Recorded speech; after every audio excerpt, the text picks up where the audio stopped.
નમસ્કાર વિદ્યાર્થી મિત્રો, વર્લ્ડ ઇન બોક્સની યુટ્યુબ ચેનલમાં આપ સૌનું હાર્દિક સ્વાગત છે. આજે આપણે એક એવો મુદ્દો ભણવો છે કે જ્યાંથી સીધો ઓનલાઈનર સવાલ નીકળે, કરંટનો જ મુદ્દો કે જૈવ વિવિધતા કોન્ફરન્સ 2022 એટલે કે બાયોડાયવર્સિટી કોન્ફરન્સ 2022 કયા દેશમાં યોજાઈ હતી, કયા શહેરમાં યોજાઈ હતી, આવા સવાલ એની અંદરથી સીધા ઓનલાઈનર નીકળી શકે. તો આ જૈવ વિવિધતા કોન્ફરન્સ 2022 કેનેડામાં યોજાઈ હતી.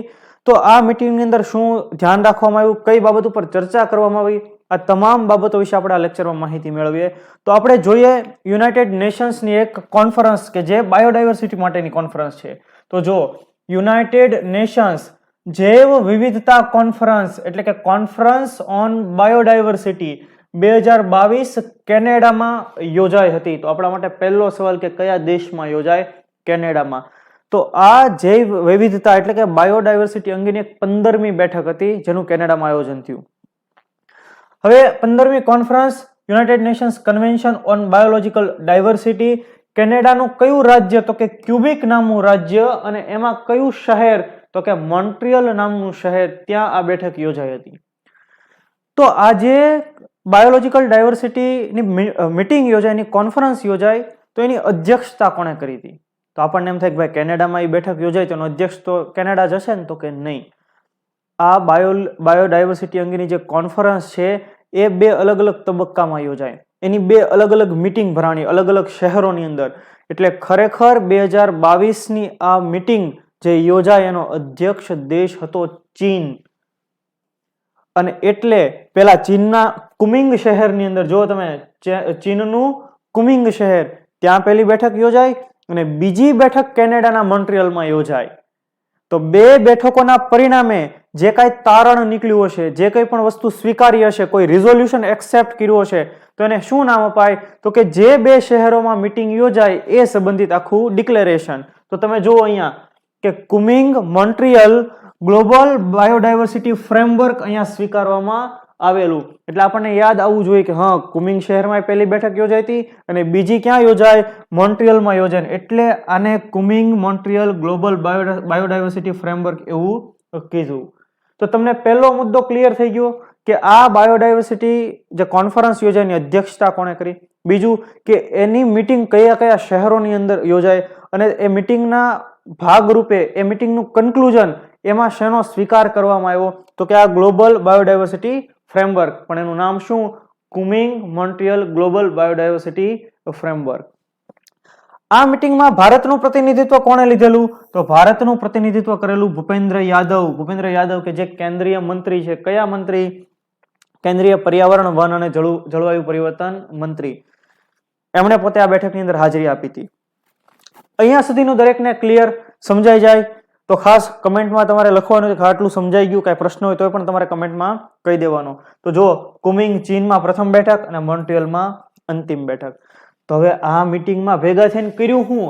આ જે ફ્રેમવર્ક અપનાવ્યું ગ્લોબલ બાયોડાયવર્સિટી ફ્રેમવર્ક, જેને GBF કહેવામાં આવે, એ એક્સેપ્ટ કર્યું, તેનો ઉદ્દેશ્ય શું રહેલો છે? તો તમે જો મીટિંગનું નામ જ છે બાયોડાયવર્સિટી. એટલે કે વિશ્વની અંદર અત્યારે પર્યાવરણને કારણે આપણે જે કાંઈ પ્રદૂષણ ફેલાવીએ છીએ, એને પર્યાવરણને જે નુકસાન થાય છે એ પ્રદૂષણને કારણે, તો એને આપણે કેમ અટકાવી શકીએ એ માટેનું ફ્રેમવર્ક એટલે કે ગ્લોબલ બાયોડાયવર્સિટી ફ્રેમવર્ક, જેનું પૂરું નામ શું છે? કુમિંગ મોન્ટ્રીયલ ગ્લોબલ બાયોડાયવર્સિટી ફ્રેમવર્ક. તો આ 2022માં મીટિંગ યોજાય.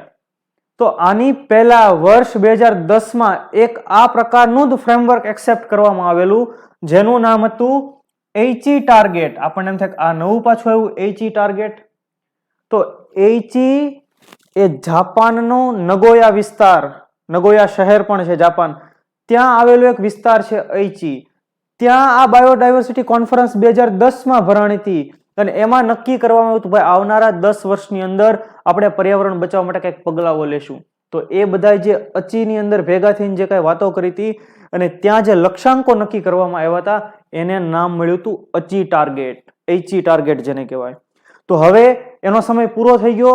તો એચી ટાર્ગેટ કે જે જાપાનના નગોયાની અંદર સ્વીકારવામાં આવ્યા હતા, હવે એના બદલે નવા ટાર્ગેટ આપણી સામે આવ્યા, નવું ફ્રેમવર્ક આપણે એક્સેપ્ટ કર્યું અને એ ફ્રેમવર્ક એટલે અત્યારે ગ્લોબલ બાયોડાયવર્સિટી ફ્રેમવર્ક 2022માં જે સ્વીકારવામાં આવ્યું તે ફ્રેમવર્ક.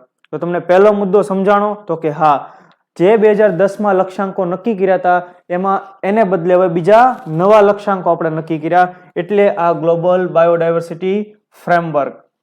તો આપણે જોઈએ કેવા કેવા લક્ષ્યાંકો નક્કી કરેલા છે. ખાસ આપણે જોઈએ કુલ 23 જેટલા ટાર્ગેટો નક્કી કરવામાં આવ્યા. 23 ટાર્ગેટ કે જે કેટલાક ટાર્ગેટ આપણે 2030 સુધીમાં અચીવ કરવાના છે, કેટલાક ટાર્ગેટ આપણે 2050 સુધીમાં અચીવ કરવાના છે. તો જે અમુક મહત્વના ટાર્ગેટ છે મેં અહીંયા યાદી પણ બનાવી છે. એનો મતલબ કે દુનિયાના તમામ દેશોએ ભેગા થઈને બાયોડાયવર્સિટી જૈવ વિવિધતાને અટકાવવા માટે, આપણે એને બચાવી રાખવા માટે થઈને આ બધા પગલાઓ લેવાના છે. સમજાય છે તમને દરેકને? જોઈએ આપણે કે 30/30 એટલે શું? 30 એવો કંઈક અહીંયા આંકડો છે. તો એનો મતલબ કે 2030 સુધીમાં કંઈક કામ કરવાનું છે. જોઈએ આપણે શું વાત છે. પહેલો મુદ્દો કે ડિગ્રેડ થયેલી ઇકોસિસ્ટમને 2030 સુધીમાં 30% સુધારવાની.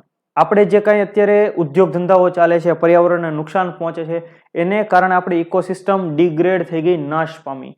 તો આપણે 2030 સુધીમાં એને 30% સુધારી દેવાની છે, એટલે કે પર્યાવરણ સુધારવાનો પ્રયત્ન કરવાનો છે. બીજો મુદ્દો શું કે જમીન, દરિયાઈ વિસ્તાર અને દરિયાકાંઠાનો વિસ્તાર એનું પણ 2030 સુધીમાં 30% સંરક્ષણ કરવાનું છે. તો તમે જુઓ 2030 સુધીના ટાર્ગેટ છે અને જે પણ ટાર્ગેટ નક્કી કરવામાં આવે છે એમાં કેટલા ટકા કામ કરવાનું છે? તો કે આપણે 30% જ કામ કરવાનું છે. તમે એમ ધારી લો કે તમારે આવનારી પરીક્ષા માટે 30% સિલેબસ બાકી રહેવો જોઈએ, વધારે ન બાકી રહેવો જોઈએ. આપણે હકીકતમાં કાંઈ નથી રાખવાનું, પણ એ રીતે આપણે યાદ રાખી શકીએ. બરાબર? તો આ બે મુદ્દાઓ.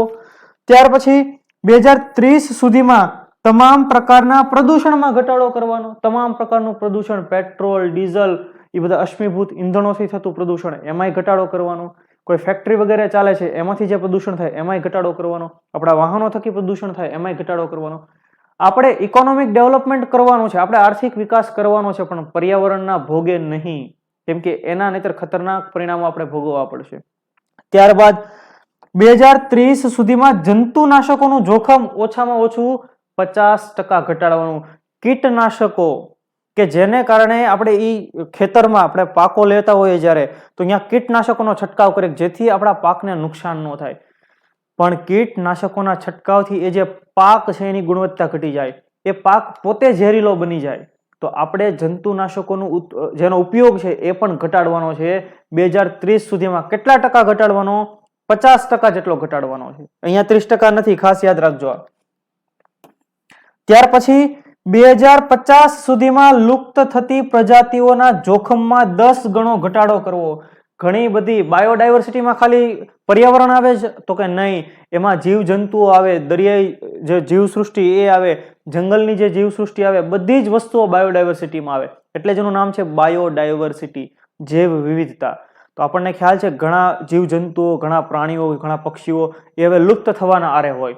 તો જેટલા એવા પશુ, પંખીઓ, પ્રાણીઓ, વનસ્પતિઓ લુપ્ત થવાના આરે છે એને પણ આપણે બચાવવાના છે, અને એના લુપ્ત થવાના જોખમને આપણે એમાં 10 ગણો ઘટાડો કરવાનો છે. કયા સાલ સુધીમાં? 2050ની સાલ સુધીમાં.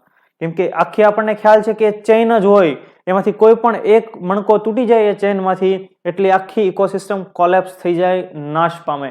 એટલે કે આ ધરતી ઉપરના દરેક જીવોને આપણે માન સન્માન આપવાનું છે, એમની હયાતી માટે, એમના અસ્તિત્વ માટે પણ આપણે કામ કરવાનું છે.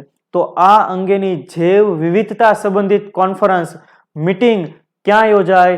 તો અત્યારે જે અંતિમ બેઠક યોજાય એ કેનેડાના ક્યુબેક રાજ્યના મોન્ટ્રીયલ શહેરમાં યોજાય, જે 15મી બેઠક હતી. ક્લિયર થાય છે તમને? તો આ આપણો મુદ્દો હતો જૈવ વિવિધતા કોન્ફરન્સ સંબંધિત મુદ્દો. કરંટ અફેર્સના બીજા વિડીયોનું પ્લેલિસ્ટ તમને ડિસ્ક્રિપ્શન બોક્સમાં મળી જશે. યોજનાઓનું પ્લેલિસ્ટ પણ તમને ડિસ્ક્રિપ્શન બોક્સમાં મળી જશે, જેમાંથી તમને સવાલો પૂછવાની અચૂક સંભાવનાઓ છે. જો ખરેખર આપને આ વિડીયો પસંદ આવ્યો તો તેને લાઈક કરો, તમારા મિત્રો સાથે શેર કરો, તથા આવા નવા વિડીયોની નોટિફિકેશન માટે તમે બેલ આઇકન જરૂર પ્રેસ કરી દો, જેથી તમને દરેક વિડીયોની માહિતી મળી જશે. Thank you so much.